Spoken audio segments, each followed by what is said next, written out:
All right, comment. Live now. Done.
Good morning everyone.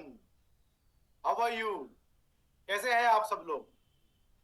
मुझे पूरा यकीन है कि पिछले 10 दिनों की जर्नी में, मॉर्निंग न्यूट्रिशन की जर्नी में, आप सब लोगों ने अपनी हेल्थ को और ज्यादा बेहतरीन बनाया होगा।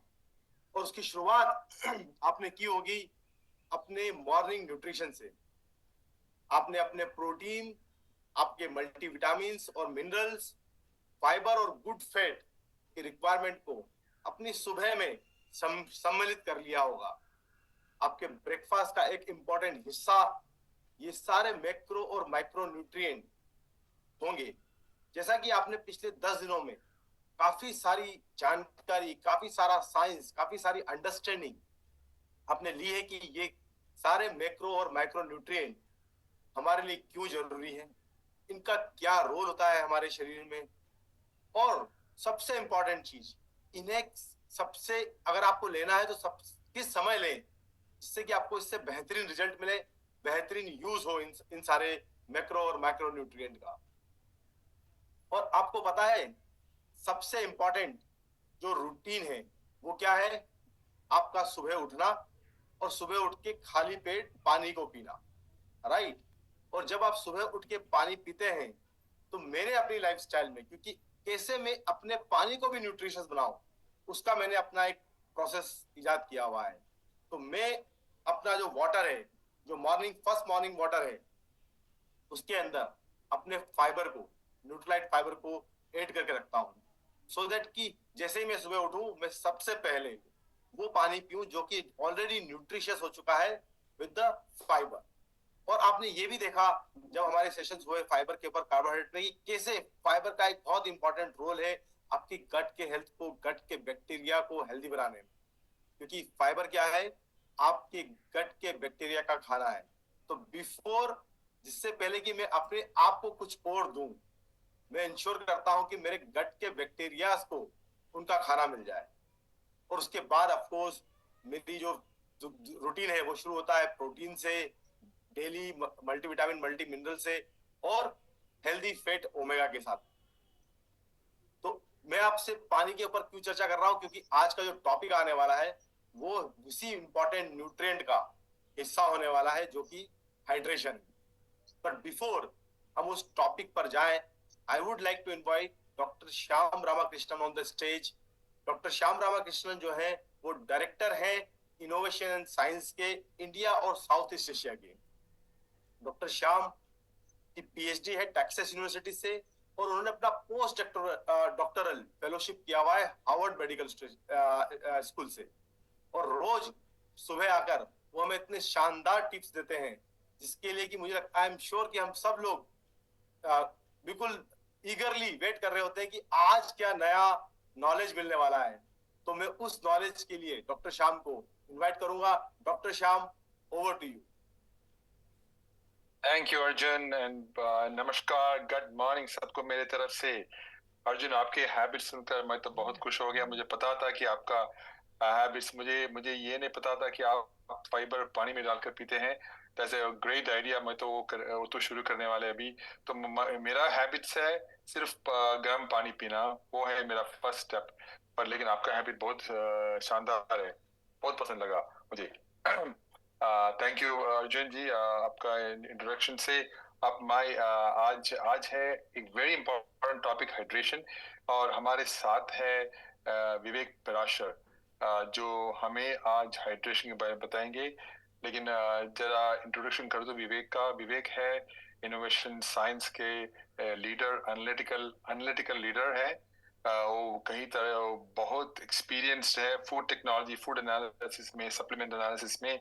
और उनके ग्रुप गुड़गांव में है, और उनको सब चीज की पता है क्वालिटी के बारे में, क्वालिटी कैसे करना है और रिसर्च करने कैसे करना है। सो मैं तो बहुत खुश हूँ कि वो आज हमारे साथ है।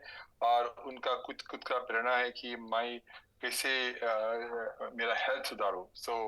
तो मैं बहुत खुश हुआ कि वो आज हमारे साथ है हाइड्रेशन के बारे में बात करने। तो लेकिन विवेक आने से पहले मेरा आज का एक एक फेवरेट टॉपिक है। मैं इसके बारे में बहुत दिन से सोच रहा था, मैं कैसे बताऊं आपको इसके इसके बारे में, क्योंकि हम हर हर हर दिन हमारे दिनचर्या के बारे में बात कर रहे थे। इसका मतलब है कि हम सुबह क्या करते हैं, कब तक खाने हैं, लेकिन हमने कभी बिल्कुल डीप से एक चीज नहीं डिस्कस किया, वो है नींद या स्लीप। हम सब सोते हैं। वो सोने का हमारा हमारा हैबिट्स है, लेकिन वो इम्प्रूव कर सकते हैं। वो है मेरा आज का सोच। तो मैंने क्या किया, मैंने जब सोच किया उसके बारे में, और मुझे क्योंकि स्लीप कितना इम्पोर्टेंट, क्योंकि वो हमारे क्रोनोबायोलॉजी के ऊपर बहुत संबंध, गहरा संबंध, उनका रिलेशनशिप बहुत स्ट्रांग है। क्योंकि हम उठते हैं और हमारे सर्काडियन रिदम शुरू होते हैं वहाँ हमारे ब्रेन के, और वहां से हमारे दिन के पूरे हार्मोन सब शुरू होते हैं। फिर रात को मेलाटोनिन होते हैं और हमें नींद आती है, राइट। तो हमें हमें नींद डिस्टर्ब करने के लिए बहुत चीज है। क्या सब है, हमारा टीवी है, बच्चे हैं, और फिर हमारे फोन्स है, सब हमें नींद से नींद हमारे नींद चुराते हैं, राइट। तो उससे बचने के लिए हम तो स्मार्ट बनना पड़ेगा। लेकिन जरा रूल्स है स्लीप के लिए, मैंने इसके बारे में रिसर्च भी किया, बहुत सारे स्टडीज है स्लीप के ऊपर। तो क्वालिटी स्लीप के प्रोफाउंड इम्पैक्ट पर हम बात करेंगे। तो पहले रूल है कंसिस्टेंसी। अच्छी नींद एक वाइब्रेंट हेल्थी लाइफ की फाउंडेशन है। तो रिसर्च कहती है कि सही मात्रा में नींद हमारे वेल बीइंग को ट्रांसफॉर्म कर सकते हैं। ओके, पहला रूल है कंसिस्टेंसी। इसका मतलब क्या है, स्टडीज दिखाते हैं कि जो लोग रेगुलर बेड टाइम मेंटेन करते हैं उनकी हेल्थ बेहतर होती है। अभी हम कभी 10 बजे सोते हैं, हम कभी 9 बजे सोते हैं, हम कभी 11 बजे सोते हैं। तो ये स्टडी दिखाते हैं कि अगर आपके बेड टाइम रेगुलर होते हैं, आपका बॉडी, आपका सर्काडियन रिदम बहुत खुश होगा, राइट। क्योंकि ये स्टडीज क्या बताते हैं कि अगर इरेगुलर स्लीप पैटर्न है, हमारा स्लीप पैटर्न हर वक्त हर दिन चेंज होते जा रहे हैं। ये एक दो दिन का बात नहीं है, हर दिन कुछ ना कुछ रीजन कारण से आज 10 बजे, 6 बजे, 7 बजे, 8 बजे क्या। तो ये इरेगुलर स्लीप क्या है, एक है कि हमारे आर्टरीज जो है जहां ब्लड जाते हैं वो हार्ड होते हैं। तो और फिर कार्डियोवैस्कुलर डिसीज का आते हैं, प्रॉब्लम आते हैं, फिर मूड डिसऑर्डर्स का प्रॉब्लम आते हैं। ये सब उसका कारण बन सकती है। तो ये सब रिसर्च ने बताया है। तो तो एक बात है कि आपके बेड टाइम को फ्रीक्वेंटली शिफ्ट नहीं करना, सिर्फ वो हैबिट रखना कि हम अगर अगर 10 बजे सोते हैं तो हर दिन 10 बजे, 10 साढ़े 10 बजे वही है मेरा सोना है, राइट। तो ये कमिटमेंट करे कि हर रात सिमिलर अमाउंट ऑफ रेस्ट ले। फिर दूसरी बात ये है कि आपके स्लीप एनवायरनमेंट बहुत सारे सारे चीज होते हैं। आपका कितना साउंड आते हैं बाहर से, और फिर डार्कनेस, आपका कर्टन्स टाइट है ताकि बाहर से लाइट ना आए। लेकिन एक चीज बहुत महत्वपूर्ण है, आपका बेड कैसे है, आपके आपके आप कैसे सो, बेड का कितने पुराने हैं, कितना नए हैं, वो है इम्पोर्टेंट।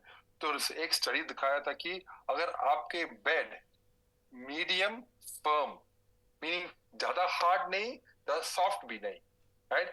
तो मीडियम फर्म बेड होता तो अगर वो है तो आपका बॉडी का जो मस्कुलोस्केलेटल पेन है, आपका मसल में जो पेन होते हैं, आपका स्केलेटल सिस्टम में पेन होते हैं, वो इम्प्रूव होते हैं, और आपका स्लीप का क्वालिटी भी इम्प्रूव होते हैं।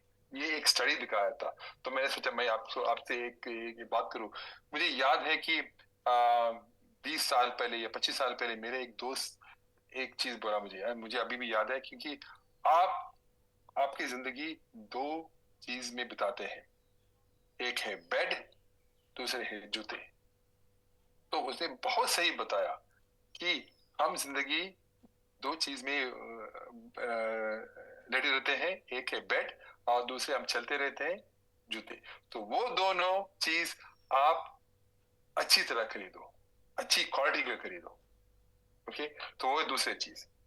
तीसरे है रूल है टाइमिंग ऑफ मील्स। आपको पता है मील्स का टाइमिंग क्या है, तो अब क्या और कब खाते हैं ये भी रोल प्ले करते हैं, इसके रोल भी प्ले करते हैं, राइट। तो बेड के जस्ट पहले खाना आपकी नींद डिस्टर्ब कर सकता है। तो अपना आखिरी मील बेड टाइम से कम okay? कम से कम 2 घंटे पहले लेने की कोशिश करें। वो है एक एक तीसरा रूल। फोर्थ रूल है, इंटरेस्टिंग रूल है कि कार्बोहाइड्रेट्स आपका डाइट भी बहुत इन्फ्लुएंस करते हैं। और एक एक एक एक 27 स्टडीज, ऑलमोस्ट 20 स्टडीज से ज्यादा स्टडीज दिखाया है कि अच्छी तरह कार्बोहाइड्रेट्स मींस कि उसका मतलब क्या होता है कि कॉम्प्लेक्स कार्बोहाइड्रेट्स हो वो आपके नींद को बहुत अच्छी तरह इम्प्रूव करते हैं। तो कार्बोहाइड्रेट का बहुत इंपॉर्टेंट रोल है। आपने सुना होगा 2 दिन पहले कार्बोहाइड्रेट्स एंड फाइबर, उसमें फाइबर है बहुत इंपॉर्टेंट। तो आ, फिर मेरा लास्ट एक पॉइंट है, मैं तो बहुत टाइम ले लिया आज। एक पॉइंट है क्योंकि ये पॉइंट बहुत इंपॉर्टेंट है, आपकी उम्र का लंबाई, लॉन्जिविटी, राइट। अभी रिसेंट रिसर्च कहती है कि आपकी स्लीप क्वालिटी आपके जीने की उम्र का एक स्ट्रॉन्ग प्रेडिक्टर है। वो बताते हैं कि आपकी क्वालिटी अच्छी नहीं है, आपकी उम्र ज्यादा नहीं है। आपकी क्वालिटी अच्छी है, आपकी उम्र ज्यादा होगा। साइंटिस्ट ने 1 लाख से ज्यादा 170,000 से ज्यादा लोगों का डेटा रिव्यू किया ताकि समझ सके कि आपके स्लीप बिहेवियर्स और हैबिट्स, सिर्फ कितना सोए नहीं वो नहीं, आपके स्लीप बिहेवियर्स और हैबिट्स आपके हेल्थ, डिसीज रिस्क और लॉन्जिविटी को कैसे अफेक्ट करते हैं, राइट। जो लोग अच्छे स्लीपर्स थे उन्होंने 5 साल ज्यादा जिया। 30% कम चांसेस था कि कोई कुछ रीजन मरने के कोई रीजन का 30% कम हो गया। और ऑलमोस्ट 20% उनका कम था कार्डियोवैस्कुलर डिसीज के। और फिर 20% कम था उनके कैंसर से मरने के लिए। देखो ये है स्लीप का इतना इंपॉर्टेंट इम्पैक्ट, राइट। तो मैं ये मेरा सोच खत्म करूंगा आज। इन कंक्लूजन सिर्फ मेरा यही है कि रेगुलर स्लीप पैटर्न्स को प्रायोरिटाइज करें, एक अच्छी मैट्रेस में इन्वेस्ट करें, मील टाइम पर ध्यान दे और एक हेल्थी डाइट मेंटेन करें। बस यही था मेरा सोच टीम। चलिए मिलेंगे अब हमारे प्यारे विवेक से। Vivek, stage is yours. Thank you doctor Shyam and good morning आप सभी को। शुभ प्रभात, नमस्ते। डॉक्टर श्याम, आपकी की हुई सारी बातें मॉर्निंग न्यूट्रिशन को साथ लेते हुए अपनी हेल्थ एंड वेलबींग को बेहतर बनाने के हर दिन बताए हुए नुस्खे हम सभी की बहुत मदद करते हैं। Really thank you for all your research और अपने नॉलेज को हम सभी के साथ शेयर करने के लिए। आज मैं आप सभी के साथ एक ऐसे विषय को लेकर आया हूँ जिससे आप फेमिलियर तो बहुत हैं, बट शायद उसकी छोटी छोटी बारीकियों को हम जान के भी नजरअंदाज करते हैं। ये विषय है हाइड्रेशन।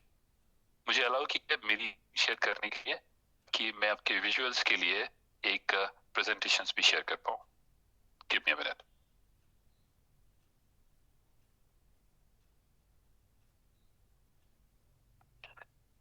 मोहित, आप कंफर्म करें मेरी स्क्रीन अगर विजिबल है तो। या थैंक यू। यस। तो पिछले कुछ दिनों से आप लोग लगातार सर्कैडियन रिदम और क्रोनोबायोलॉजी, क्रोनो न्यूट्रिशन के बारे में पढ़ रहे हैं। आपने fibre, carbohydrates, protein, fat, micronutrients जिसमें कि विटामिन एंड मिनरल्स आते हैं, उनका रिलेशनशिप, उनका सिंक्रोनाइजेशन भी क्रोनोबायोलॉजी के साथ समझा। इस पूरे डिस्कशंस में हमने पिछले कुछ दिनों में ये जाना कि अगर हम हमारे न्यूट्रिशन को सुबह के वक्त लेते हैं तो दिन में किसी भी और वक्त के मुकाबले उसका एब्जॉर्प्शन बॉडी में ज्यादा होता है।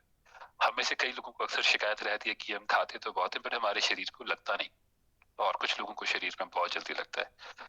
खाना कई बार एक सा खाने के बाद भी हम लोगों के शरीर की मेटाबॉलिक रेट अलग अलग होते हैं और उसमें खाना खाने के टाइम का बड़ा रोल प्ले होता है। इसीलिए बहुत जरूरी है कि हम अपने खाना खाने के टाइम को नियमित रखें, मॉर्निंग न्यूट्रिशन को बरकरार रखें और सर्काडियन रिदम को रेस्पेक्ट करते हुए उसके साथ एक सिंक्रोनाइजेशन बिल्ड करते चलें। इन सभी में एक और तत्व है जिसे आज हम डिस्कस करने वाले हैं, वो है hydration. Hydration okay okay first thing is, अच्छा पहले एक छोटी सी डेफिनेशन में फर्क समझते हैं। कई बार हम हाइड्रेशन को पानी समझते हैं और पानी को हाइड्रेशन समझते हैं, या कितना वाटर इनटेक किया। कई बार हमने वाटर इनटेक बहुत किया होता है पर हमारी बॉडी में हाइड्रेशन या हमारी बॉडी में पानी की पर्याप्त मात्रा फिर भी नहीं होती। आज इस पूरे डिस्कशन के दौरान हम ये समझेंगे कि हाइड्रेशन क्यों जरूरी है, हाइड्रेशन के माध्यम क्या है, किस वक्त हाइड्रेशन या किस वक्त हमारे लिए पानी पीना जरूरी है, पानी पीने के फायदे क्या हैं, हम हमारे पानी पीने के तरीके इम्प्रूव करने के साथ साथ हमारी स्लीप को कैसे बेहतर कर सकते हैं, जिसके बारे में आज डॉक्टर श्याम ने भी बात की। आप अपने पॉइंट्स नोट डाउन करते चले क्योंकि ये लर्निंग्स आपके बहुत काम आने वाली है। सबसे पहला सवाल मेरा ये है कि आर यू ड्रंक इनफ? क्या आपने पर्याप्त मात्रा में पानी पिया हुआ है? वो लोग जो ड्रंक इनफ से उत्साहित हैं उनको मैं बताना चाहता हूँ कि आपकी इवनिंग पार्टी के बारे में नहीं है, ये है दिन भर आपकी पानी की मात्रा जो आपके शरीर में रहती है। प्लीज अपने चैट बॉक्स में मुझे बताइए, अपने चैट बॉक्स के थ्रू ये बताते रहिए कि क्या आप पर्याप्त मात्रा में पानी पीते रहते हैं। रमेश जी ने बताया यस, बहुत बढ़िया। और अगर मैं बात करूं हर उन लोगों के बारे में, अब्दुल्ला जी ने बताया यस, दुर्गा सर ने बताया yes, okay great, good to see these responses. अच्छा, जब हम बात करते हैं कि हम पर्याप्त मात्रा में कोई काम करते हैं, पर से हम पानी पर्याप्त मात्रा में पीते हैं, या हम पर्याप्त मात्रा में एक्सरसाइज करते हैं, या हम पर्याप्त मात्रा में पढ़ाई करते हैं, इस पर्याप्त की परिभाषा क्या है? आप में से कई लोगों के लिए परिभाषा इतनी होगी, आप में से कई लोगों के लिए इतनी होगी। कोई 20 यूनिट को पर्याप्त मानता होगा, कोई 30 यूनिट को पर्याप्त मानता होगा। तो ये सवाल करना और स्टैंडर्डाइज करना बहुत जरूरी है कि पर्याप्त कितना। इस पर्याप्त को अगर हम देखें, सबसे अगेन सेकंड सवाल मैं आपसे पूछना चाहता हूँ कि कितना पानी आपके शरीर में पाया जाता है, आपके शरीर का कितना प्रतिशत भाग पानी से बना हुआ होता है? अपने चैट बॉक्स में प्लीज मुझे बताइए, मैं आपके रिस्पॉन्सेस का वेट कर रहा हूँ। ओके, आपने रंजन जी ने बताया 5 लीटर, ओके। ज्ञान दर्शन जी ने बताया 3 लीटर, गुड। हम सभी के लिए, जैसा हमने समझा, हम सभी के लिए पर्याप्त की परिभाषाएं अलग हो सकती हैं। आज हम पूरे डिस्कशंस के दौरान ये भी समझने की कोशिश करेंगे कि कितना पानी या कितना हाइड्रेशन हमारे शरीर के लिए जरूरी होता है। इसके लिए हम समझते हैं कि हमारे शरीर में पानी शरीर के भिन्न भिन्न अंगों में कितनी मात्रा में पाया जाता है। इन जनरल हम ये कहते हैं कि शरीर में पानी लगभग 60 से 80% तक पाया जाता है, जिसमें अगर हम बॉडी के पार्ट्स को डाइसेक्ट कर रहे हैं तो पाएंगे कि लगभग ब्रेन में 73% अमाउंट में पानी पाया जाता है, हमारे हार्ट में लगभग 73% पानी होता है, लंग्स में सबसे ज्यादा पानी लगभग 83% है, और किडनी में लगभग 79, लगभग 80% के आसपास। हमारा शरीर जिसमें मसल्स एंड बोन्स हैं उनमें पाए जाने वाले पानी की मात्रा लगभग 80% और लगभग 20 से 30% है। हमारी स्किन जो कि हमारी बॉडी का अपर सरफेस बनाता है उसमें भी लगभग 64 से 65% पानी है। इस पानी की मात्रा का भी शरीर और उम्र के हिसाब से, और इनफैक्ट डेमोग्राफी के हिसाब से, विश्व के अलग अलग हिस्सों में रहने के हिसाब से परिवर्तन आता है। जैसे जब इन्फेंट होते हैं, जब हम इस धरती पे आते हैं, बच्चे होते हैं, तब लगभग हमारे शरीर में पाए जाने वाले पानी की मात्रा 80% होती है, लगभग 78% होती है। जैसे जैसे हम उम्र में बढ़ते जाते हैं ये पानी की मात्रा का स्तर थोड़ा कम होता जाता है। इसके मूलतः 2 रीजन है, या कह सकते हैं 3 रीजन। जैसे हमारी बॉडी में बड़े होने के साथ बोन्स डेवलपमेंट ज्यादा होता है, मसल मास में भी कमी आती है। जब मसल मास में कमी आएगी तो मसल में हमने क्या देखा, लगभग 80% पानी पाया जाता है। अगर मसल मास कम होगा तो वाटर क्वांटिटी कम होती जाएगी। सेकेंड वन थिंग कि हमारी बॉडी का मेटाबॉलिक रेट बच्चों के मुकाबले स्लो होता है। बच्चे गेम खिलते रहते हैं, उनमें हार्मोन्स ज्यादा पाए जाते हैं, उनमें नई एंड स्फूर्ति एंड फ्रेश एनर्जी होती है, जिसकी वजह से उनका मेटाबॉलिक रेट फास्ट होता है और उनका वाटर अमाउंट भी ज्यादा होता है। उम्र के साथ लगभग पुरुषों में ये 7% होता है, वही महिलाओं में लगभग 55% भी हो सकता है। एक बात जाननी बहुत जरूरी है कि एक ऐसा तत्व जो हमारे शरीर का लगभग 60-80% हिस्सा बनाता है, क्या वो सच में इतना महत्वपूर्ण है हमारे लिए, या उसके फंक्शंस क्या है, क्यों इतना पानी जरूरी है? तो आप में से हर वो जो साइंस फील्ड है उसने अपनी 10th या 11th क्लासेस में पढ़ा होगा कि इस धरती पर पाए जाने वाले सभी जीव जंतुओं और इवन पेड़, ये सारे सबसे पहली उत्पत्ति जल में हुई। जल से एक कुशकीय जीव बने, जो बाद में 2 कुशकीय या 10 कुशकीय या बड़े बड़े होते गए, और वो जब जल से माइग्रेट होते रहे तो रेप्टाइल बने, जिनमें हम छिपकली या क्रोकोडाइल्स इस तरह के एनिमल्स की बात करते हैं। और जब वो पृथ्वी पे आए या पृथ्वी के सूखे इलाकों में आए, तो वहां पे उस एनवायरनमेंट के हिसाब से अपने आप को अडेप्ट करते चले और उनमें डिफरेंट परिवर्तन आते रहे। तो जीवन का सबसे मूल आधार पानी है। और अगर हम हवा के बात करें तो पानी वो दूसरा तत्व है जिसके बिना आप लंबे वक्त तक जिंदा भी नहीं रह सकते। इसीलिए पानी के फंक्शंस को समझना बहुत जरूरी है। बहुत छोटे छोटे फंक्शंस हैं जिन्हें आप डेली बेसिस पे समझते हैं, जानते हैं, बट शायद आपकी कॉन्शियसनेस, आपकी अवेयरनेस में वो नहीं रहते। जैसे आपकी आईज में टीयरी फ्लूइड रहता है, आप कंटिन्यूसली अपनी आईज ब्लिंक करते रहते हैं ताकि आपकी आईज में एक नमी बनी रहे। आपके नोज में म्यूकस होता है, आपके माउथ में सलाइवा होता है जो खाने को डाइजेस्ट करने में आपकी मदद करता है। पानी आपके बॉडी के टेम्परेचर को रेगुलेट करता है। आपने सुना होगा कि जब पसीना आता है तो पसीने से एक्सोथर्मिक रिएक्शन होती है, और ये एक्सोथर्मिक रिएक्शन क्या करती है, आपकी हीट को एमिट करती है, शरीर से बाहर निकालती है। और जब ये शरीर से आपकी हीट को बाहर निकालती है तो आपकी बॉडी कूल डाउन होती है। पानी हीट को अब्सॉर्ब करता है, तो अगर ज्यादा हीट होती है तो पानी आपके शरीर के अंदर हीट को अब्सॉर्ब करता है और इस तरह से टेम्परेचर को रेगुलेट करता है। आपने जो भी खाया, हम अभी बात कर रहे थे कि हम जो भी तत्व खाते हैं क्या वो हमारे शरीर को सच में लगते हैं, उनका ट्रांसपोर्टेशन कैसे होता है? आपने खाना खाया, स्टमक में गया, स्टमक में वो डाइजेस्ट हुआ, डाइजेस्ट होकर उसमें से जब वो इंटेस्टाइन में जाता है, वहां से न्यूट्रिएंट्स इंटेस्टाइन के थ्रू एब्सॉर्ब होने लगे और ब्लड में आते हैं। ब्लड में लगभग 60% पानी पाया जाता है। ब्लड का सबसे मेजर एक कंस्टिट्यूएंट जो है वो पानी होता है, और इसी ब्लड के थ्रू आपके सारे न्यूट्रिएंट्स स्टमक या इंटेस्टाइन से सेल या सेल वॉल तक ट्रेवल करते हैं। इसीलिए इनके एब्सॉर्प्शन के लिए भी पानी का बहुत रोल है। अगर आप अर्ली मॉर्निंग में, अर्जुन ने जैसे बताया, फाइबर वैसे भी गट के लिए ठीक होता है, डॉक्टर श्याम ने बताया गर्म पानी पीते हैं। अगर आप पानी पीते हैं तो आपको कॉन्स्टिपेशन की बीमारी नहीं होगी, वो शिकायत आपकी हमेशा के लिए दूर हो जाएगी। 2 वजह से, एक तो ये इंटेस्टाइन को फ्लश करने का काम करता है, क्लीन करने का काम करता है। सेकेंड वन थिंग, जब आप पानी पीते हैं तो आपके स्टमक के अंदर भी ये पीएच बैलेंस का काम करता है, क्योंकि यूजुअली एसिडिटी क्यों होती है, क्योंकि हमारे स्टमक के अंदर का पीएच कम हो जाता है। सामान्यतः एम्प्टी स्टमक का पीएच 1.2 के आसपास होता है, बट जब हम पानी से उसको तर करते हैं तब यही पीएच लगभग 3 से 4 हो जाता है। जितना न्यूट्रल साइड पीएच होगा उतना ही हम बेहतर महसूस करेंगे, उतनी ही हमें कॉन्स्टिपेशन की शिकायत कम होगी।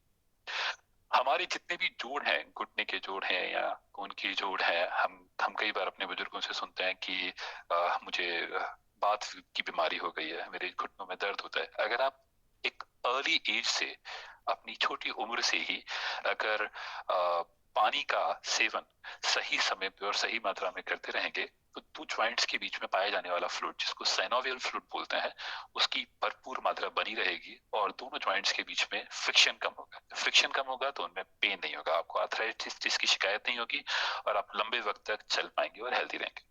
कई और सारे यहाँ पे हमने फंक्शंस लिखे हुए हैं, जिनमें एक और बड़ा फंक्शन है, वो है हार्मोन्स एंड न्यूरोट्रांसमिशंस।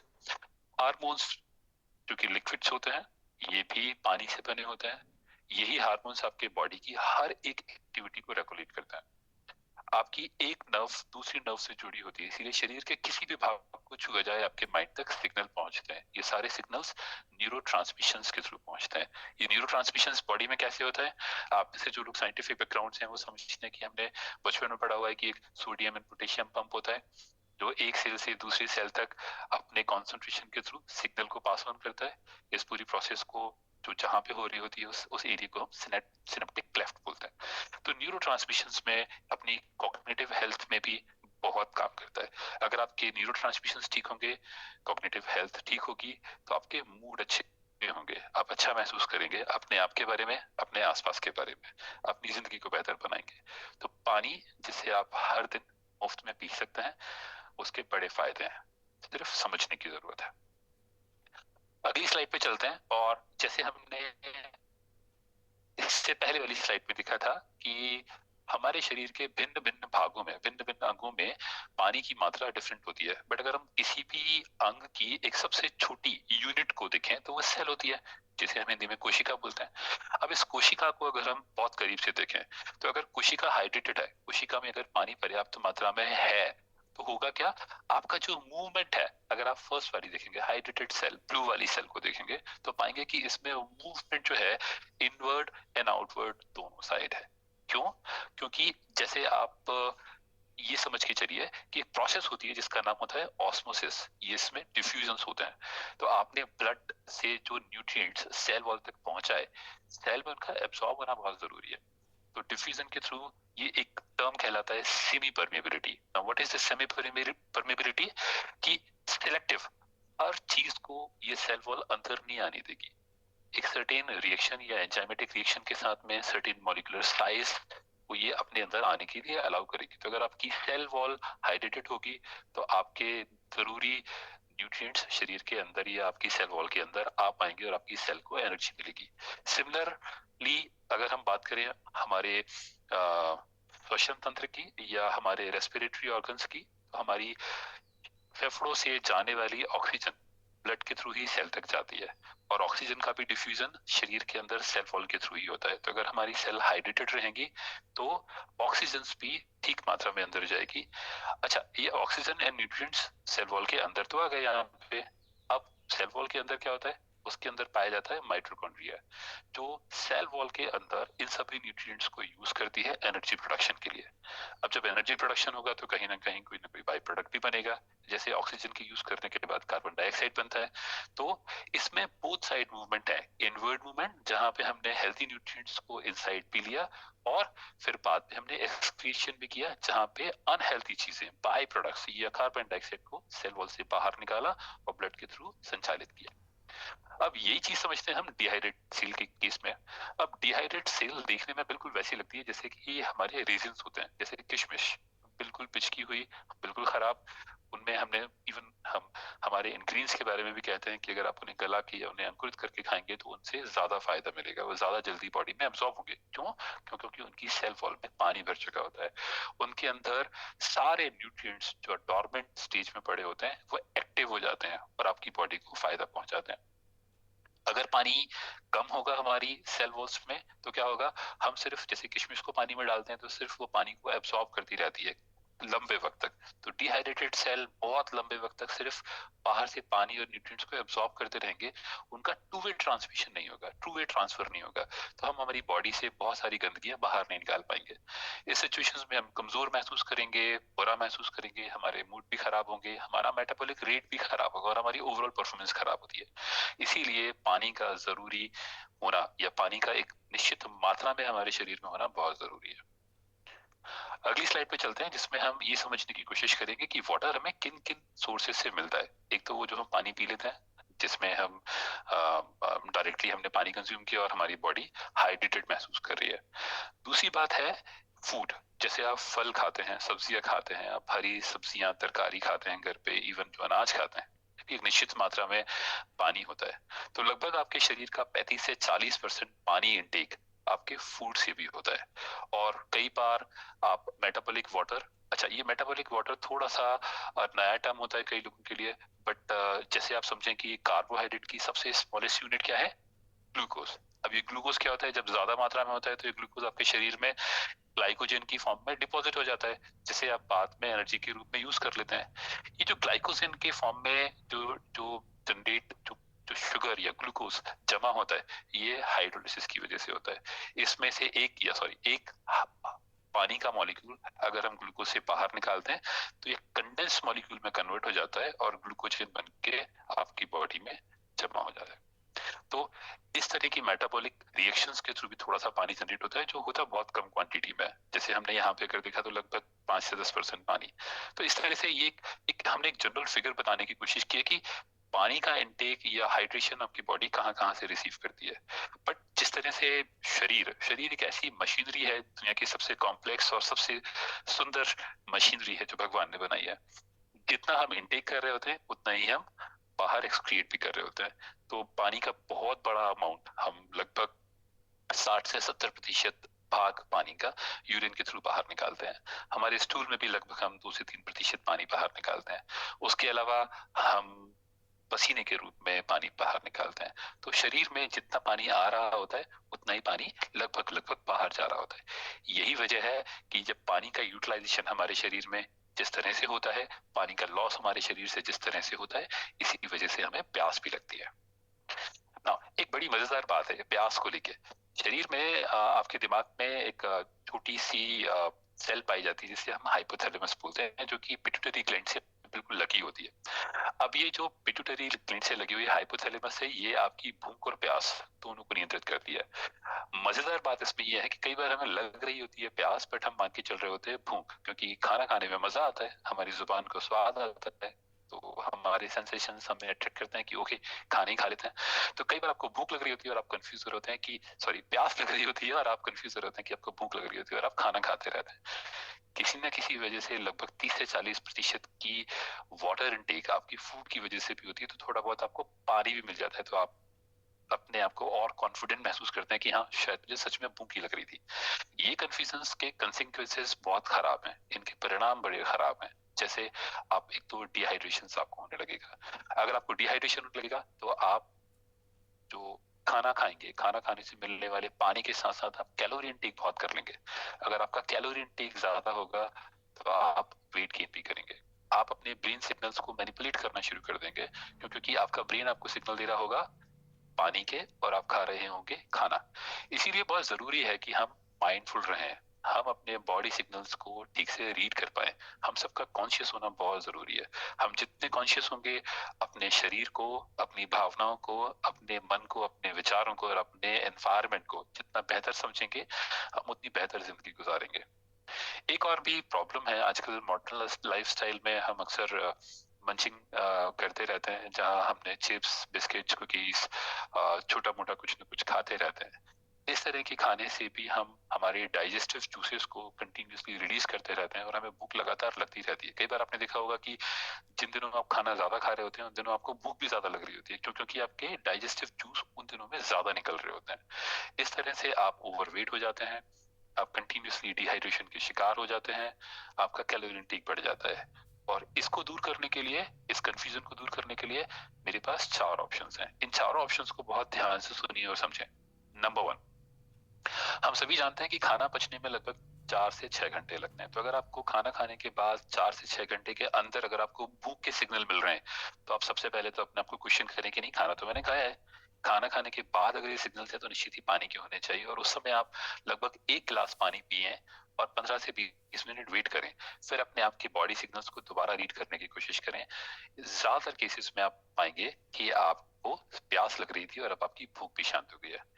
कई बार ये न्यूट्रिएंट्स की कमी की वजह से भी होता है। कई बार हम खाना तो बहुत खा रहे होते हैं बट हमें न्यूट्रिएंट्स नहीं मिल रहे होते। जैसे अर्जुन ने अपने डिस्कशंस में बीच में बताया कि आप लोग न्यूट्रिएंट्स का लेना भी बहुत जरूरी है। तो जब न्यूट्रिएंट्स नहीं होते तो आपके शरीर में कोई ना कोई एक फंक्शन ठीक काम नहीं कर रहा होता, और जब ये फंक्शन ठीक काम नहीं कर रहे होते तो आपको एक इंटरनल मेंटल हंगर भी फील होगी। आप पेट से तो भरे होगे बट आपको कहीं ना कहीं फील रहेगा कि यार कुछ कमी है, और आप शायद उस कमी को पूरा करने के लिए खाना खाते रहेंगे। पानी पिएंगे, आपके ये सारे कंफ्यूजन्स दूर होंगे। रेगुलर हाइड्रेशन के लिए आप अपने पास में एक पानी की बोतल जरूर रखें। ये पानी की बोतल आपको फायदा देगी क्योंकि आप लगातार थोड़ा थोड़ा पानी पीते रहेंगे। माइंडफुल ईटिंग, अच्छा ये बड़ा बड़ा पसंदीदा टर्म है। मेरी फ्रेंड के साथ मेरी बात हो रही थी और उसने कहा कि यार खाना खाने का मन कर रहा है। तो मैंने से कहा खाना तो थोड़ी देर पहले ही खाया था। कहने लगा हाँ वो पेट तो भरा हुआ है बट मेरा मन कर रहा है। एंड somehow बिकॉज वो एक साइंटिफिक कम्युनिटी से आता है तो वो कहता है कि ये तो माइंडफुल ईटिंग है, मतलब मेरा मन कर रहा है, मेरा मन कहता है खाने का, यही माइंडफुल ईटिंग है। नहीं, माइंडफुल ईटिंग का मतलब है हम कॉन्शियस हैं अपनी बॉडी से मिलने वाले सिग्नल्स को पढ़ने में और समझने में। जब आप आपकी बॉडी जब थकी होगी तो आपको सिग्नल देगी, बताएगी कि आप थके हुए हैं और आप आराम करना चाहेंगे। प्यास, भूख, थकान, नींद, ये आपकी सारी बॉडी के सिग्नल्स हैं। आप अपनी बॉडी के सिग्नल्स को ठीक से पढ़िए, अपने आप को डिस्ट्रैक्शन से बचाइए और ध्यान दीजिए कि आपकी जरूरतें क्या है। एक बड़ा अच्छा एक और एग्जाम्पल है, जब मैं कॉलेज के वक्त में या स्कूल के वक्त में मैं एनसीसी में हुआ करता था, उस समय इतने सेशंस नहीं होते थे, हमें इतनी अवेयरनेस भी नहीं थी, बट उस समय हमें हमारे सेशंस के दौरान या हमारी ड्रिल के दौरान ये बताया गया कि बड़ा अच्छा तरीका है पानी। यूजुअली लोग मानते हैं कि 8 से 10 ग्लास पानी पीना चाहिए, बट उसमें बताया गया कि आप अपने यूरिन करते वक्त अपने यूरिन के कलर को देख लें। अगर वो कलर आपका येलो आ रहा है तो आप पानी कम पी रहे हैं। अगर आपकी यूरिन का कलर पेल येलो या व्हाइट है तो आप पानी पर्याप्त मात्रा में पी रहे हैं। तो कुछ छोटे छोटे सिग्नल्स हैं, आप अपने आप को रीड करते चलें, ये आपकी काफी मदद करेंगे ये जानने में कि सच में आप भूखे हैं या प्यासे। अच्छा, अब अभी हमने थोड़ी देर पहले बात की कि पानी कितना, तो एक इंस्टीट्यूट जो कि हैदराबाद में है जिसका नाम है नेशनल इंस्टीट्यूट ऑफ न्यूट्रिशन, ये भारत के आरडीएस रिकमेंडेड डेली अलाउंसेस को डिफाइन करता है। किसी भी प्रोडक्ट, चाहे वो अनाज हो, दालें हो, कुक्ड फूड हो या वाटर हो, उन सभी की न्यूट्रिटिव वैल्यूज क्या होती हैं, उनकी एनालिसिस करके स्टैंडर्ड एस्टेब्लिश करता है। तो एनआईएन की रिपोर्ट के हिसाब से वो कहता है कि लगभग 8 से 12 ग्लास पानी हमें पीना चाहिए। ये एक जनरल स्टेटमेंट है जो पूरी इंडियन पॉपुलेशन के लिए दिया गया है, बट इसमें भी और फर्दर कैटेगराइजेशंस हो सकते हैं। जैसे आपकी बॉडी के 1 किलो, अगर 1 किलो की बॉडी है तो लगभग आपको 32 से 58 ml चाहिए। सो मोटा मोटा अगर हम राउंड फिगर करें तो 30 से 60 ml के आसपास पानी चाहिए। मतलब अगर आपका वजन 100 किलो है तो आपको लगभग 3 लीटर से लेके 6 लीटर तक की पानी की जरूरत है। एवरेजिंग भी करें तो लगभग 4.5 से 5 लीटर पानी आपको पीना चाहिए। वुमेन्स के लिए यही क्राइटेरिया लगभग 27 to 52 है, राइट। अच्छा, इसी के साथ में एक चीज और आपके लिए समझने वाली है कि एक इंसान जो कि एसी चैम्बर में बैठ के अपने ऑफिस के दिन भर काम करता है, जिसकी फिजिकल मूवमेंट बहुत कम है, एक इंसान जो शायद रोड पे काम करता है, मेहनत करता है, या एक स्पोर्ट्स मैन जो रात को या दिन में गेम खेलता है, ऐसे लोगों की पानी की रिक्वायरमेंट अलग अलग हो सकती है। तो जब हम बात करेंगे 8 से 12 ग्लास पानी की, ये मिनिमम रिक्वायरमेंट है। लगभग इतना पानी, लगभग 2 से 3 लीटर पानी आपको पीना ही है। इसके अलावा आप अपने सिग्नल्स, जैसे हमने माइंडफुल रीडिंग या माइंडफुल ईटिंग की बात की, या हमने बात की अपने यूरिन कलर से चेक करने की, उस तरह के इंडिकेटर्स के थ्रू आप ये इवेल्युएट करते चलें कि आपको और पानी की जरूरत तो नहीं है। ये इंश्योर करना सिर्फ आपकी जिम्मेदारी है कि आप पूरी तरह से हाइड्रेटेड है। अपने पानी को कुछ दिन पहले फिर अर्जुन की बात मुझे याद आई। अर्जुन ने अपने शुरुआती इंट्रोडक्शन टाइम पे कहा था कि हमें हमारे पानी को खाने की तरह खाना चाहिए। इसका एक्चुअली मतलब क्या है, इसी को अगर हम फोर्थ पॉइंट से भी रिलेट करना चाहें तो टेक सिप है ना, वर्सेस चगिंग। हम जैसे पानी को ग्लास लिया और गट गट करके पूरा पानी पी गए, ये बड़ी गलत हैबिट है। नंबर 1, इससे बॉडी बैलेंस खराब होता है। सेकंड वन थिंग, ये बॉडी में जो फ्लूइड बैलेंस है, फुल फ्लूइड का एक सर्टेन पीएच भी होता है, तो हम बॉडी के फ्लूइड के पीएच बैलेंस को भी खराब करते हैं। कई बार ये हमारी किडनी को ओवर प्रेशराइज भी करता है, क्योंकि इसको आप बिल्कुल ऐसे समझ सकते हैं जैसे कि बारिश के दिनों में पूरे महीने भर बारिश नहीं हुई, किसी एक दिन बारिश हुई और झमाझम बारिश हुई, सारा पानी नलियों के थ्रू बह गया, आपकी जमीन ने उसको एब्सॉर्ब कुछ भी नहीं किया। पर अगर आप यही पानी रोज थोड़ी थोड़ी मात्रा में बारिश हो, हल्की हल्की बूंदाबांदी हो, तो आपकी धरती में ये पानी एब्सॉर्ब होगा। तो जब आप पानी सिप करके पीते हैं, थोड़ा थोड़ा पानी थोड़े वक्त के बाद पीते हैं, तो आपके शरीर को ज्यादा लगता है, शरीर में ज्यादा एब्सॉर्ब होता है और ये वेस्ट नहीं होता, किडनी पर भी लोड कम पड़ता है। इसी तरह से आप अपने पानी के साथ साथ अपने फ्रूट्स एंड वेजिटेबल्स के इंटेक को खाने में बढ़ा सकते हैं, तो खाने से मिलने वाले हाइड्रेशन की भी पर्याप्त मात्रा आपको मिलती रहेगी। एक बड़ा अच्छा फैक्ट है कि जब हम बात करते हैं हाइड्रेशन की, तो हाइड्रेशन में सोर्सेज क्या क्या हो सकते हैं। क्या पानी एक लौता सोर्स है? तो नहीं। कई लोग हाइड्रेट, कई लोग कोल्ड ड्रिंक्स जाके पियेंगे और कहेंगे कि हम तो हाइड्रेट हो गए। मेरे फ्रेंड ने बड़ी अच्छी बात बोली, वो बोला कि मैं छोटे छोटे पैक बनाता हूँ, उसमें अल्कोहल कम होता है तो मेरा पानी इंटेक बढ़ जाता है। No, all these things are not good. ये सारे हमें बहाने अपने आप से दूर करने होंगे। हमें समझना होगा कि अल्कोहल आपको डिहाइड्रेट करता है, ना कि हाइड्रेट। हमें समझना होगा कि ये जो एरिएटेड ड्रिंक्स हैं, जिनको आप सोडा बोलते हैं, कोला बोलते हैं, ये आपके शरीर के लिए ठीक नहीं। शुगरी ड्रिंक्स, कई सारे फ्रूट जूसेस भी जो मार्केट में आजकल मिलते हैं, वो शुगरी ड्रिंक्स होते हैं। बड़ा अच्छा फैक्ट है, जैसे आप लोग तो एक हेल्थ एंड वेलनेस कम्युनिटी से आते हैं, आप लोग प्रोडक्ट्स के लेबल्स को रीड करना शुरू करें। अगर आप एप्पल जूस पीते हैं तो आप एप्पल जूस के पीछे एप्पल कंटेंट को देखें। लगभग 15% एप्पल जूस होता है, बाकी लगभग 85% उसमें पानी होता है। अगर आप क्रैनबेरी जूस जो आपको मार्केट में मिलता है उसे देखेंगे उसकी बॉटल पे, तो लगभग 20 से 25% क्रैनबेरी जूस होता है, लगभग 75 से 80% उसमें पानी होता है। तो आप एक्चुअली पानी पी रहे होते हैं। और आप ये भी सरप्राइज करें कि पूरे इंडिया में किसी भी कोने में किसी भी सीजन में अगर आप ये ड्रिंक्स पी रहे हैं, इनका स्वाद एक ही आता है। क्यों? क्योंकि ये बहुत हाईली प्रोसेस्ड होते हैं। ये हाईली प्रोसेस्ड हाइड्रेशन के मेथड्स ठीक नहीं है, आपको इन्हें अवॉइड करना चाहिए। आपको क्या करना चाहिए? सबसे बेहतर और दुनिया में यूनिवर्सल डाइल्यूएंट या यूनिवर्सल सॉल्वेंट या यूनिवर्सल ड्रिंक क्या है? पानी। पानी पीना चाहिए। पानी की अगर आपको एंटीऑक्सीडेटिव कैरेक्टरिस्टिक्स बढ़ाने हैं तो आप पानी को इन्फ्यूज कर सकते हैं, कभी नींबू से, कभी खीरा से, कभी और सारे फल काट के डाल सकते हैं। ये आपका डिटॉक्स वाटर जो आजकल हम कहते हैं। अगर आपको इलेक्ट्रोलाइट से फिल्ड पानी पीना है, आप कोकोनट वाटर पी सकते हैं। आप वेजिटेबल्स के और फ्रूट्स के जूसेस बनाकर पी सकते हैं। बट हाँ, इस बात का ध्यान रखें कि जब भी आप ये सारी सब्जियों के या फलों के जूस बनाएं तो इनको फिल्टर ना करें, क्योंकि इनके फिल्टर करने से आप इनके फाइबर कंटेंट को बाहर निकाल देते हैं और उनकी सारी की सारी खूबियों को आप बाहर निकाल देते हैं, जो ठीक नहीं। तो जरूरी है ये याद रखें कि अगर जब भी आप पहले तो फ्रूट्स को ऐसे खाने की कोशिश करें, बट अगर आप जूस भी पीना चाहते हैं तो एटलीस्ट फिल्टर ना करें। इसी बात को हमने समझाया 3 डिफरेंट कलर से, जो कि हमारे ट्रैफिक सिग्नल्स हैं कि ग्रीन चॉइसेस जिनके लिए फुल गो एड है, उनमें है water, fruit infused water, butter milk, coconut या butter milk is a very good option, butter milk. और वहीं पे हमने रेड लिस्ट में क्या लिखा हुआ है कि हमारे स्पोर्ट्स ड्रिंक विद शुगर, हमने स्पोर्ट्स ड्रिंक के साथ शुगर, शुगर वाला अगर कोई ड्रिंक है, शुगरी ड्रिंक्स हमें उन्हें अवॉइड करना चाहिए। अच्छा, एक चीज और है, ये एक कई बार हम जूसेस को ठीक मानते हैं, ये एक बड़ा मिथ है कि प्रोसेस ये पैकेज्ड और अच्छी क्वालिटी के टेट्रा पैक वाले जूसेस लेंगे तो ये बेहतर होते हैं और ये बेहतर ऑप्शन है। नहीं, ये मिथ है, ये से हमें बस करना बहुत जरूरी है। क्योंकि अगेन हमने पहली स्लाइड में बात की कि इनमें शुगर कंटेंट ज्यादा होता है, फिल्ट्रेशन की वजह से इनमें फाइबर कंटेंट भी कम होता है, और जब इसमें फाइबर बचा नहीं तो इनमें बचेगा क्या? कई बार हम ये मान के चल रहे होते हैं कि जूसेस तो न्यूट्रिएंट रिच होते हैं, बट आपको ये मानना होगा कि जितने जूसेस फ्रेश होंगे उतने ही न्यूट्रिएंट रिच होंगे। ओवर द टाइम विटामिन जो है वो डिग्रेड होते जाते हैं, इनकी शेल्फ लाइफ कम होती जाती है।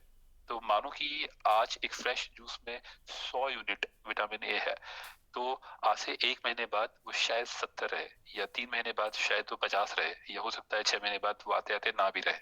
तो जितने पुराने आप जूसेस लेते रहेंगे उतने ही उनके अंदर न्यूट्रिएंट लॉस होते जाएंगे डिग्रेडेशन की वजह से।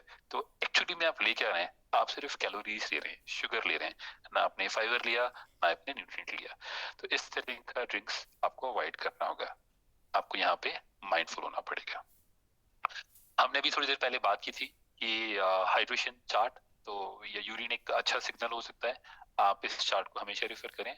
इनिशियल 3 लाइन जो है जहाँ पे हम पेल येलो कलर या बिल्कुल लगभग ऑफ वाइट कलर से बात करते हैं, अगर आपकी यूरिन का कलर लगभग ऐसा सा होता है, आप ये मान सकते हैं ये आपको एक फर्स्ट प्रिलिमिनरी सिग्नल है जो आपको बताता है कि आप ठीक से हाइड्रेटेड है।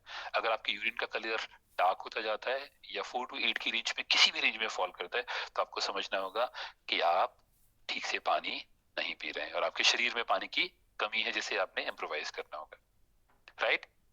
अच्छा, जब हम इतनी सारी बात कर रहे हैं हाइड्रेशन हाइड्रेशन हाइड्रेशन, तो एक चीज, हाइड्रेशन का अपोजिट क्या है?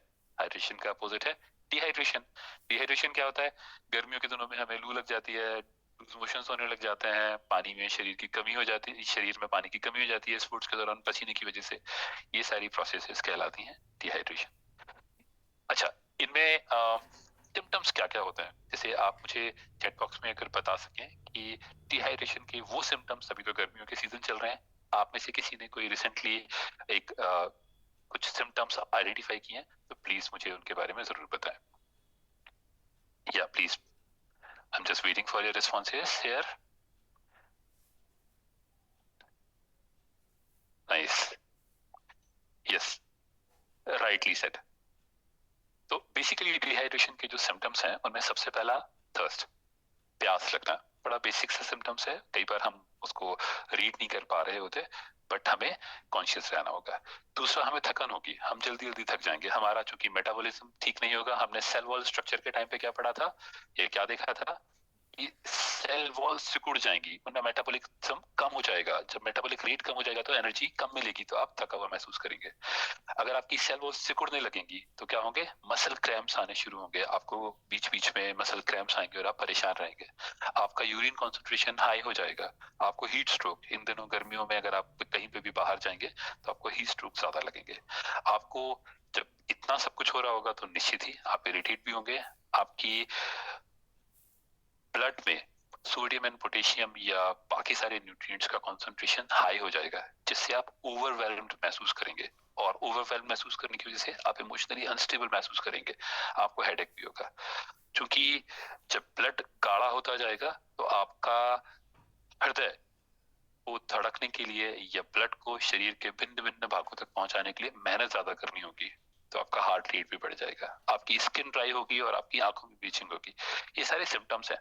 अच्छा, एक चीज हमें समझनी होगी, कोई भी इवेंट हो जाने के बाद हमें सिम्टम्स दिखाई देते हैं, क्या हमें सिम्टम्स तक का वेट करना चाहिए, या हमारे पास पहले से कुछ ऐसे इंडिकेटर्स होने चाहिए जो किसी इवेंट होने के पहले या इवेंट होने के वक्त पे हमें बता दें या हमें अलर्ट कर दें। तो अब हम बात करेंगे इंडिकेटर्स की। ये इंडिकेटर्स सिम्टम्स भी हैं, और अगर हम अर्ली स्टेज में रीड कर पाते हैं तो ये हमारे इंडिकेटर्स हैं। पहला इंडिकेटर क्या है, थर्स्ट, प्यास, है ना। ये भी एक बड़ा तथ्य है कि जब तक आपको प्यास लगती है तब तक लगभग आप अपने बॉडी वेट का 2% फ्लूइड ऑलरेडी खो चुके होते हैं, तभी आपको प्यास लग रही होती है। आपके शरीर में हाइपोथैलेमस के पास जो पिट्यूटरी ग्लैंड है वो एक डायूरेटिक, एंटी डायूरेटिक हार्मोन या एक लिक्विड सिक्रेट करती है, जो आपको बताती है, जो आपकी प्यास को रेगुलेट करती है, ये बताती है कि आप प्यासे हैं। बट ये एटीएच रिलीज कब होता है, जब बॉडी में ऑलरेडी पानी लॉस होना शुरू हो चुका होता है। तो आपने बहुत जरूरी है इस बात को समझना कि ये इंडिकेटर्स एंड सिम्टम्स आपको बहुत लेट बताते हैं। इंडिकेटर्स फिर भी काफी अर्ली ऑन, अगर हम कंपेरिजन करें सिम्टम्स से, तो काफी अर्ली ऑन आपको अवेयर करते हैं। आपको हल्की सी थकान और पसीना, ये आपको अवेयर करते हैं, आपको जगाते हैं कि आपके शरीर में पानी की कमी हो रही है, आप इस पानी की कमी की पूर्ति को जल्दी से जल्दी पूरा करें। अच्छा, अब तक हमने बात की कि पानी हमें क्यों जरूरी है, हाइड्रेशन और पानी में क्या रिलेशन है, हमने सेल वॉल का स्ट्रक्चर देखा, पानी के भिन्न भिन्न भागों में वाटर कंटेंट कितना होता है वो देखा, हमारे सोर्सेस क्या हो सकते हैं, कहाँ से हम अपने आप को हाइड्रेट कर सकते हैं, डिहाइड्रेशन क्या होता है, डिहाइड्रेशन के नुकसान क्या होते हैं। बट अब तक हमने शायद ये नहीं पढ़ा कि पानी को when do you think we should drink water. इसका भी आप मुझे उत्तर प्लीज बताइए। क्या हमें सुबह पानी पीना चाहिए, या दोपहर में पानी पीना चाहिए, शाम को पानी पीना चाहिए, या रात में पानी पीना चाहिए? प्लीज जल्दी जल्दी अपने चैट बॉक्स में कमेंट करके मुझे बताइए कि आपको दिन के किस वक्त में ये पानी ज्यादा पीना चाहिए। लेट मी चेक हेयर के।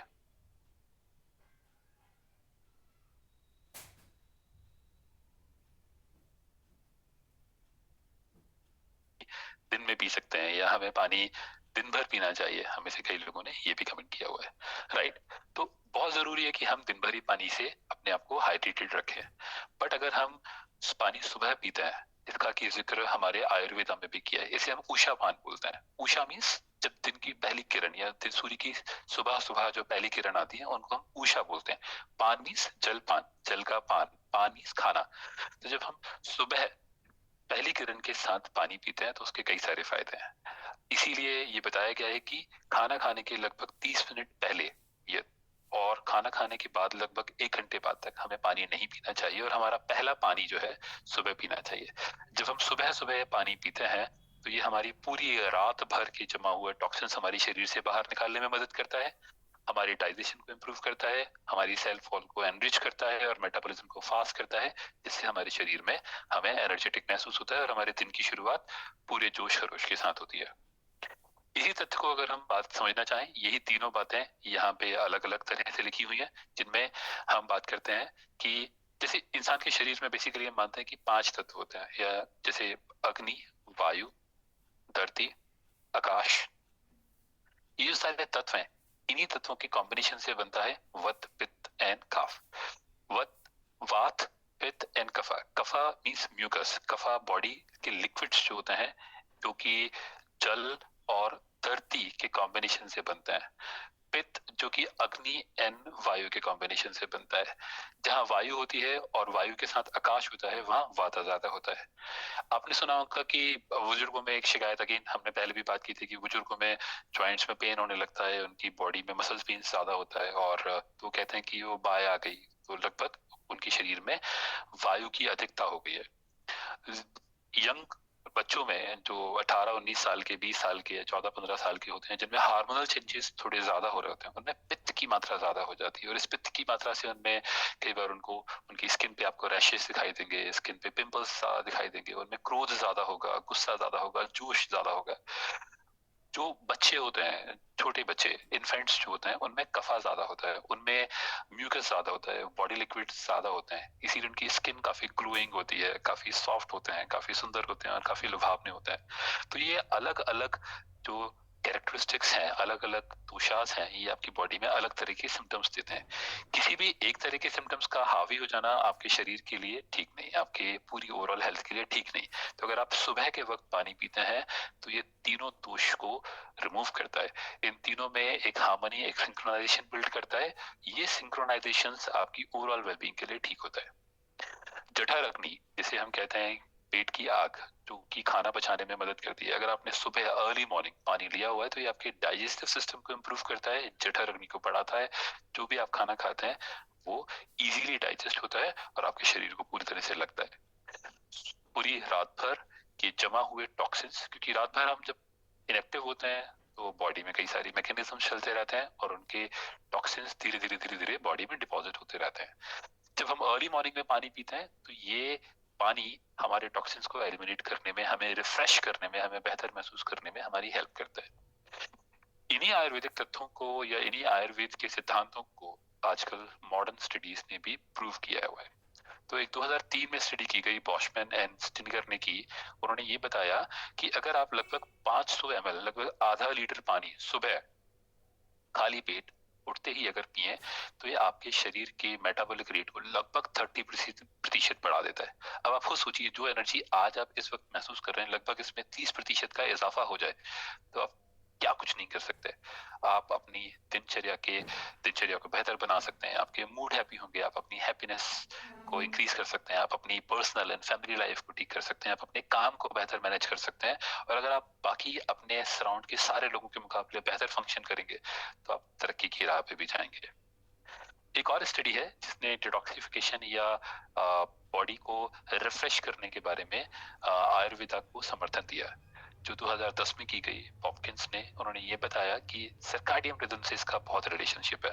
तो जहाँ बॉडी, पूरी की पूरी बॉडी सुबह सूर्य की किरणों के साथ अपने आप को दिन के लिए तैयार कर रही होती है, उस समय अगर आप अपनी बॉडी में न्यूट्रिएंट्स के साथ अगर पानी की मात्रा को बढ़ाएं तो ये आपके कॉर्टिसोल को भी ऑप्टिमाइज करता है। कॉर्टिसोल एक ऐसा हार्मोन होता है जो स्ट्रेस को मैनेज करने में काम करता है, और सुबह के वक्त इसकी वैल्यू लगभग 10 ppm के आसपास होती है।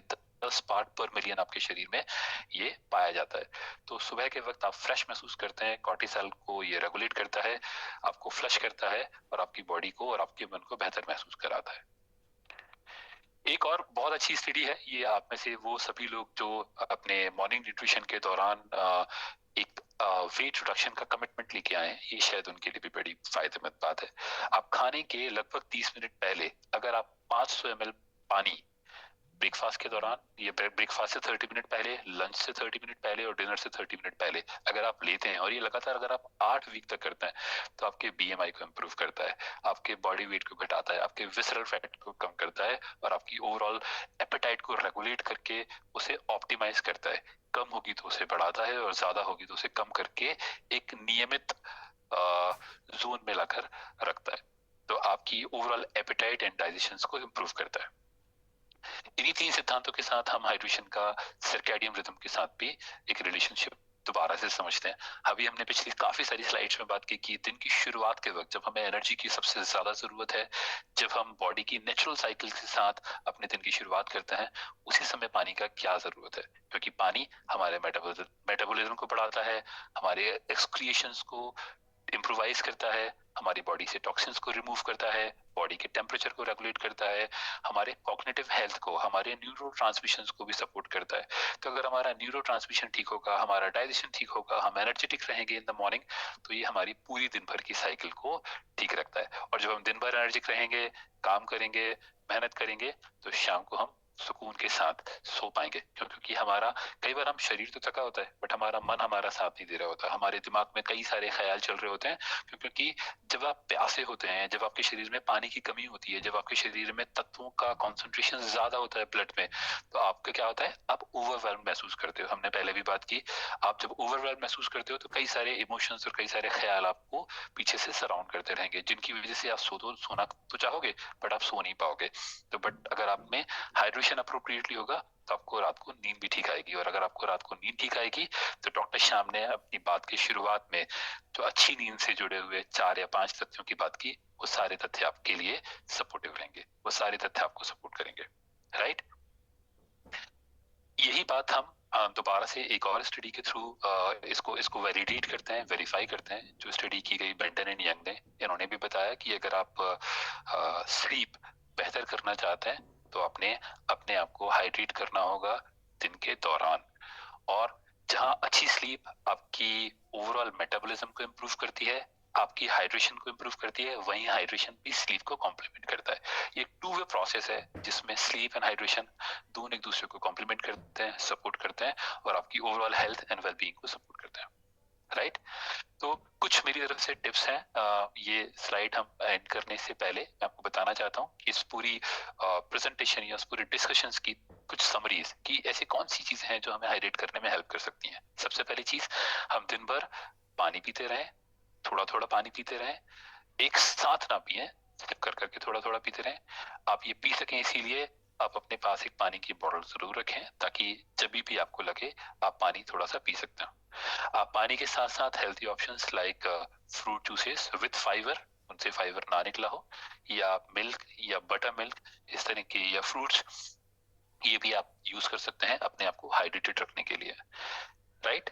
आप खाने के साथ में, आप खाना खाने के एटलीस्ट 30 मिनट पहले से पानी पीना बंद कर दें और खाना खाने के बाद लगभग 1 घंटे बाद तक आप पानी ना पिए।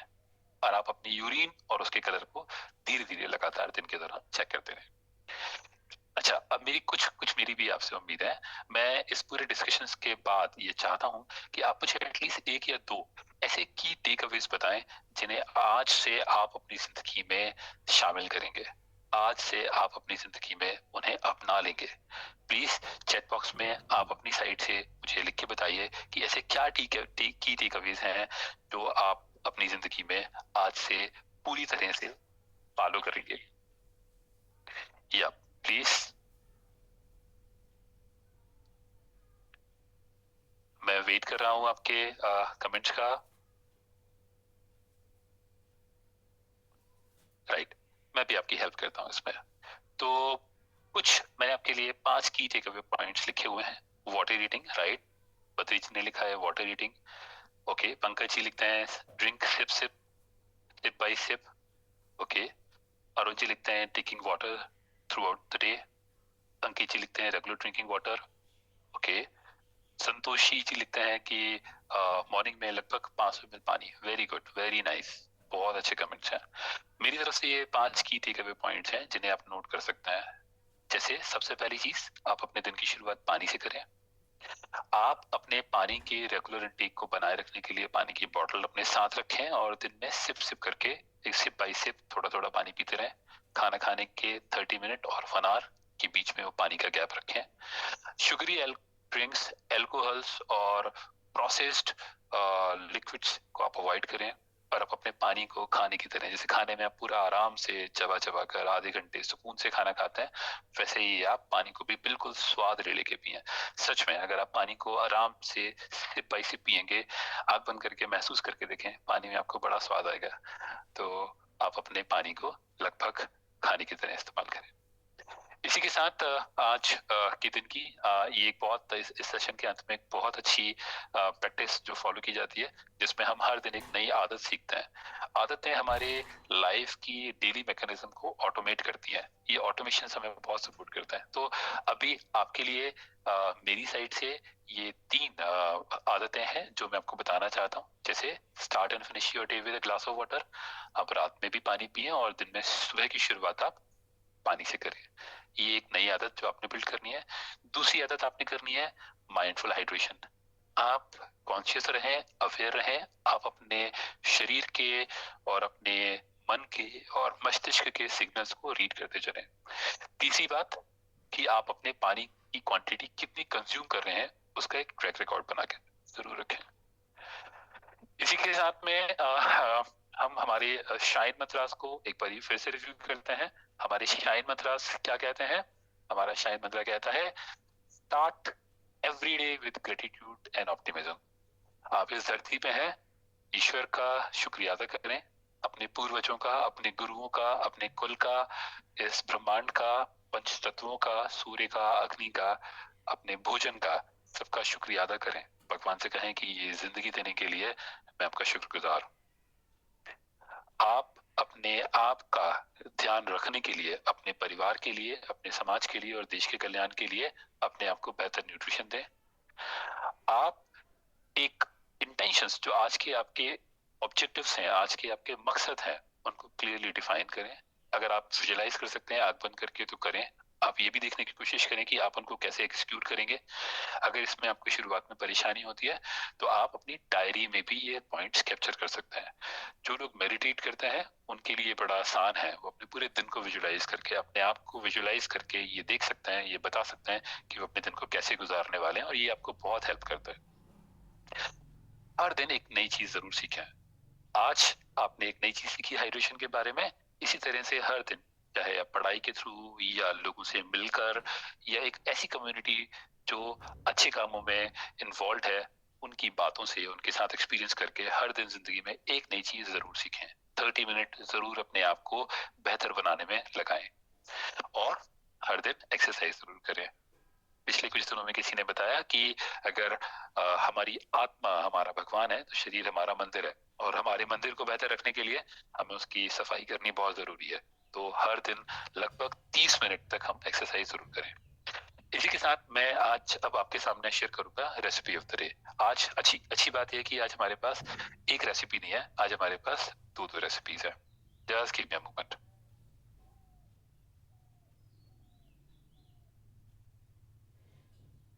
तो पहली रेसिपी का नाम है आलमंड सेफ्रन लस्सी। लस्सी गर्मियों के दिनों में लस्सी बहुत फायदेमंद है, प्रोबायोटिक की तरह प्रोबायोटिक है, तो इसमें काफी सारे आपकी गट के लिए बड़ी हेल्दी है, स्वादिष्ट होती है, और इसको और स्वादिष्ट बना के और बेहतर बना के और न्यूट्रिशियस बनाने के तरीके हम देख सकते हैं।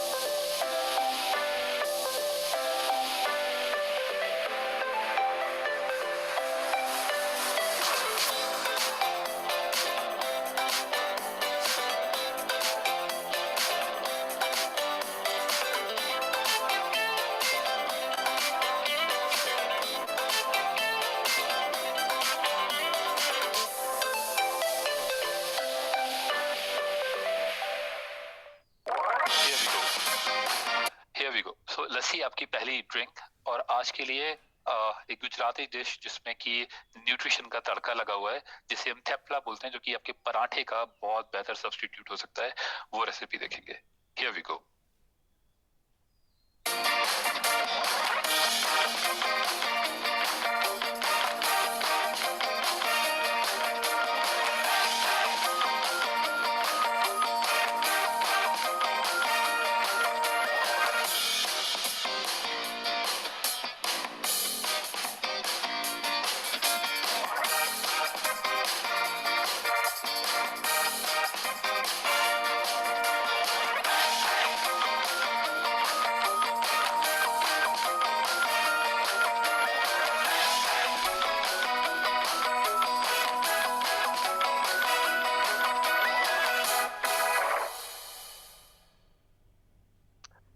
अच्छा, एक बात आपने ध्यान रखने वाली होगी, इस पूरी वीडियो में पराठे बनाते वक्त हमने ये जरूर यूज किया कि ऑयल कम से कम यूज किया जाए, और जो ऑयल हमने लिखा वो ऑलिव ऑयल था। हम पिछले फैट वाले सेशन में पढ़ चुके हैं कि हमें सैचुरेटेड फैट से दूर रहना होगा और अनसैचुरेटेड, मोनो अनसैचुरेटेड और पॉली अनसैचुरेटेड मूफा और पूफा यूज करना होगा। तो हम ऐसे ऑयल को यूज करेंगे जिनमें मूफा और पूफा की वैल्यू ज्यादा हो।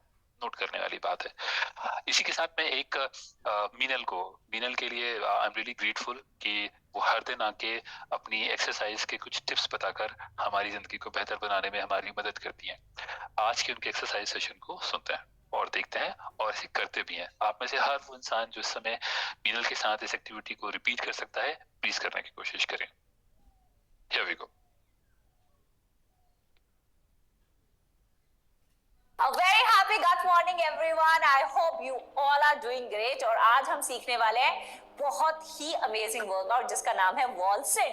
And as the name suggest, ये है एक वर्कआउट जो हम वॉल के साथ करने वाले हैं। तो लेट्स गेट स्टार्टेड। तो आइए समझते हैं movement of wall sit. And as the name suggest, wall sit is sitting with the support of the wall. और वो सभी लोग जिनको स्क्वाट्स करने में मुश्किल होती है और आज तक they are not able to get to the right format of squatting, wall sit is a great way to begin. So आज हम स्टार्ट करने वाले हैं वॉल सिट से। तो हमारा फॉर्मेट वही रहेगा, एथलेटिक।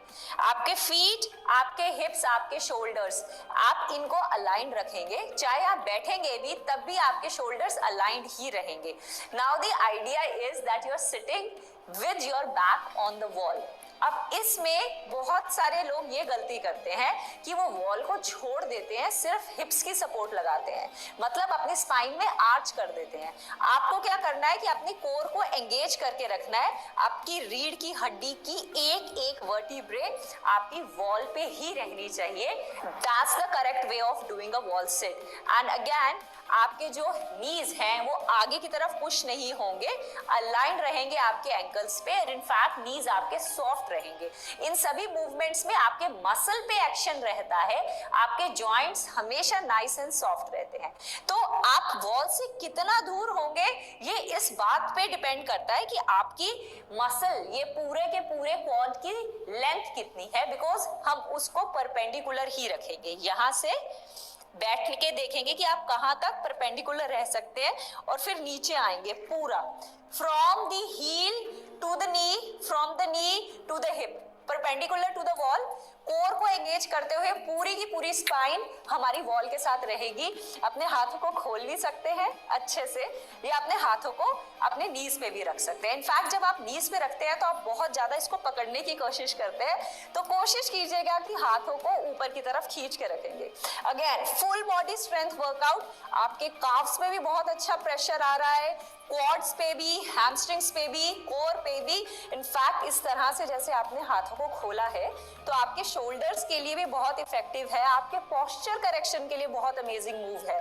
सो वो सभी लोग जो आगे की तरफ झुक जाते हैं अपने लैपटॉप्स पे या स्क्रीन्स पे, इस तरह की मूव से यू कैन अंडरस्टैंड कि आपका पोस्चर होना कैसे चाहिए। स्टार्ट करेंगे 30 सेकेंड से। 30 सेकेंड्स के लिए होल्ड कीजिए, धीरे धीरे अपने स्ट्रेंथ और स्टेमिना के अराउंड मूव करते हुए 1 मिनट, 1.5, 2 मिनट्स तक भी लेकर जा सकते हैं। और धीरे से जब आपको इस मूवमेंट से बाहर आना है, जंप करके नहीं आना है, जिस तरह से आए थे उसी तरह से हाथों का सपोर्ट लेते हुए वापस आ जाएंगे। अब ये जो वॉल सिट है ये खुद ही एक बहुत ही मॉडिफाइड वर्जन है, लेकिन फिर भी अगर आपको वॉल सिट का एक मॉडिफाइड वर्जन चाहिए तो आप क्या करेंगे, आप जो आपके पंजे हैं ना उनको थोड़ा सा पास रखेंगे और हिप्स के साथ पीछे की तरफ जाके थोड़ी मूवमेंट करेंगे ऊपर और नीचे की, जिससे आपकी जो हैमस्ट्रिंग्स है अगर ये टाइट है तो थोड़ी सी रिलीज हो जाती है। तो सिर्फ आप नीचे जाएंगे,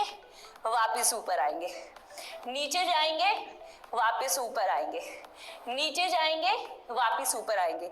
जब आप इस मूवमेंट को कर रहे हैं, मेक श्योर कि जो आपकी कमर है वो स्ट्रेट लाइन में अलाइंड है, कोर टाइट है, काव्स में, हैमस्ट्रिंग्स में, हर जगह आप इसकी स्ट्रेच फील करेंगे।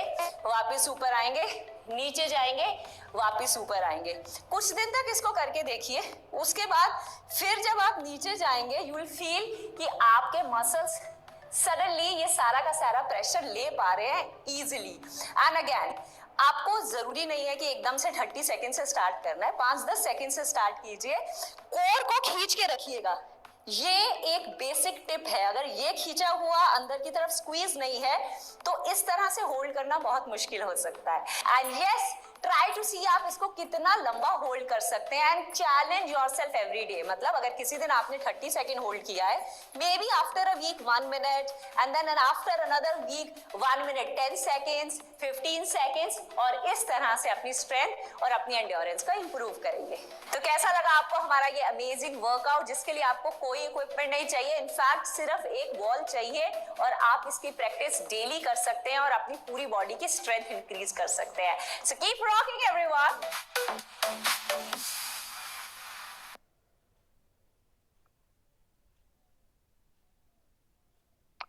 So thank you everyone for joining us.